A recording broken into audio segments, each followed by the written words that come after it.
going to show you how to, what I call, handle an axe. In other words, how to replace a handle on an axe. In today's world of throwaway tools and throwaway products, this is a skill that's not many people have anymore. It's not a difficult thing to do, but something that was commonplace in days of old. It's very difficult anymore to find an axe of any quality, or a hatchet, or a mallet. Most of what you're going to find in your hardware stores are going to be true temper, made in Brazil, Mexico, Chinese forged, garbage steel. It doesn't hold an edge good. It's not tempered very correctly. It's essentially a bunch of recycled material dumped into a cauldron, melted down, and poured in the form of an axe. I've even seen some so far as to be the blemishes and the pits to be filled in with Bondo and painted over. One thing I like to do is hit garage sales and find old axes, and that's a sample of what you have here today. You'll notice them that they'll usually have USA markings. Anything you find USA, German, or Swedish stamped into it is typically going to be good steel. So don't worry about the handle. Don't worry if it's all rusty. One thing you want to look for: does it have a clean edge? In other words, are there chips that can't be filed out? If it has a good solid edge, even if it's not overly sharp, that's okay. I'll show you how to fix that. But as long as everything is in good shape, you have a decent edge, and no cracks or anything obviously wrong with it, you have the makings of a fine tool that you will not be able to replace easily. So to handle an axe, we're going to need a few tools I've got laid out. We're going to need some 180 grit sandpaper. Of course, the axe that you are going to handle. We're going to need some standard premium wood glue. Metal wedges, 2. Wood wedge, 1.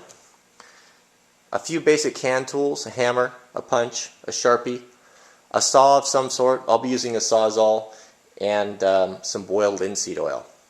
So let's get to it. The axe I'm going to handle today is my prized wood splitting axe. As you can see, the handle has started to recess and work loose. This is a very dangerous situation. This could break off in mid-swing, and more than one logger and woodworker has been seriously injured or killed with this situation here. So the first thing we're going to do is to cut off the old handle.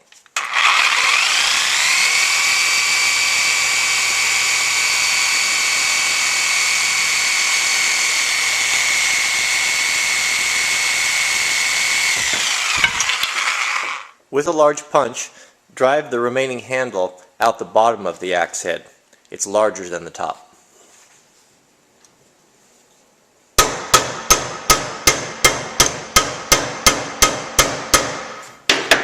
Once you get the handle out, don't forget which is the top of the axe, because the openings are different sizes.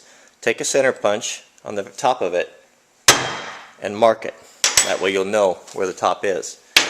And with the piece of handle you just removed from there, don't forget to take these metal wedges out. You'll be needing these. Now that your axe head is removed, take it to a reputable hardware store and go ahead and fit the handle. When buying a handle, you want hickory or ash, and don't buy anything that has varnish on it. Any manufacturer that would varnish a handle doesn't know much about handles, and stay away from it. It'll give you blisters, and it's not correct. So hickory or ash, and make sure that it's this white, bright white color. If it has a lot of granulation in it, knots or colors, avoid it. What you want is this pure white color. And inserting it from the bottom, the fit, you should not be able to push it down more than about an inch. It should start to widen. We'll have to custom fit this to this particular head, and I'll show you how to do that. With the new handle secured in the vise, it's time to fit the head. Inserting it from the bottom, slide it on, and work it back and forth. Remove it. What you're going to see are your points of contact. Right here, the shiny points, where the axe head was no longer able to go forward, we're going to start removing that material. We want it to slip all the way up to this taper. When removing the excess material to fit this head, I recommend using a fine wood rasp or sandpaper. Unless you are really skilled with a tool like this pneumatic roll lock, you can take off too much material and ruin your head. So be careful when using power tools. Start slowly working until removing material on those polished edges. I'm getting close now. Take a Sharpie and trace this down where it really starts to widen right here, and make a mark. That's your goal. You can see these polish points are rub marks from the axe head. A little bit more material needs to be removed here for a perfect fit.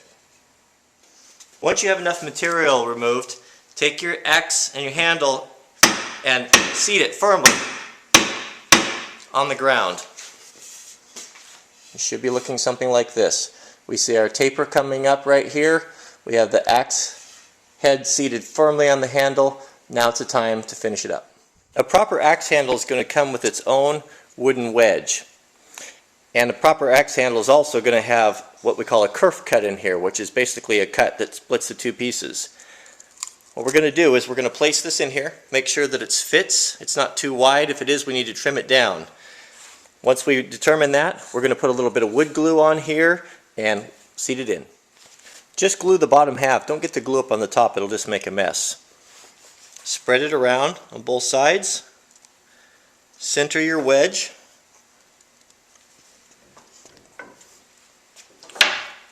You can just use your old axe handle for this and seat the wedge. Once the wedge is seated, take a sawzall with a fine tooth or a fine tooth handsaw and cut it off, leaving about 3/16 to 1/8 of an inch above the axe head.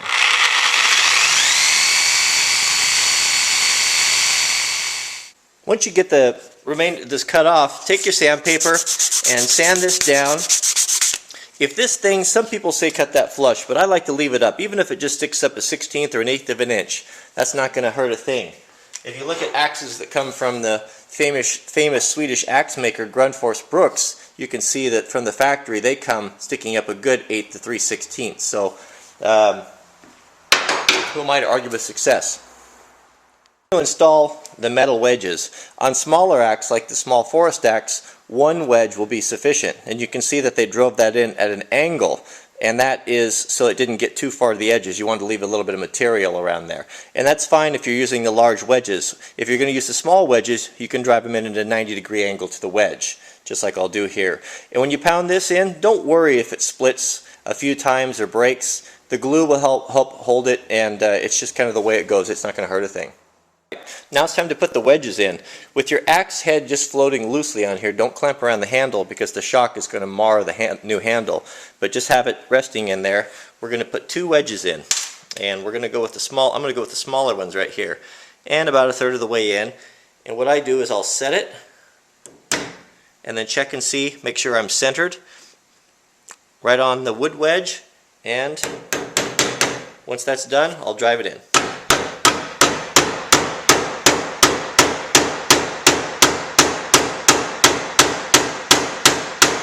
Once it gets flush, take a punch and drive it down just a little bit under the wood.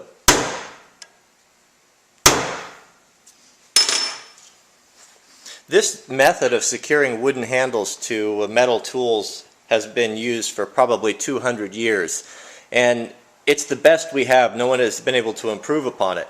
If you could figure out a way to secure a wooden handle to a metal tool that was more reliable than this, you'd be a rich man. It's kind of always been the holy grail of blacksmiths and tool makers. So we'll move this in just a little bit. We don't want to get too close to this narrow area where we're going to split the outer wood. So right up here a little bit, we'll seat it. Make sure it's centered and drive it in.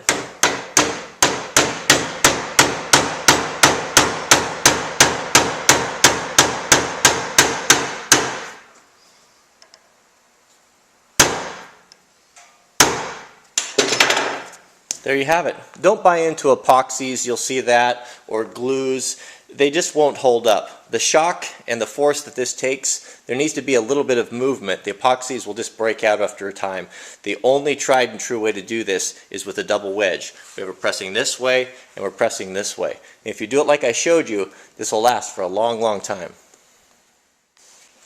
Alright, using our vise and clamping the handle in it is going to have left some small scratches and marks, maybe some grease. And we're going to use 180 grit sandpaper, and we're going to prep this handle for a boiled linseed oil finish. So just take your sandpaper and work the full length of the handle and just work out any of those little small depressions or grease marks or dirt or grease. Once you get your handle all finished down with the 180 grit, you don't need to go any smoother than that. With use and handling it, it'll smooth up very nicely.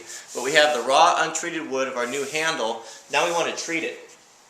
And the best thing to use, and this goes for all the handles on any of your tools, whether it be shovels or picks or axes, is boiled linseed oil.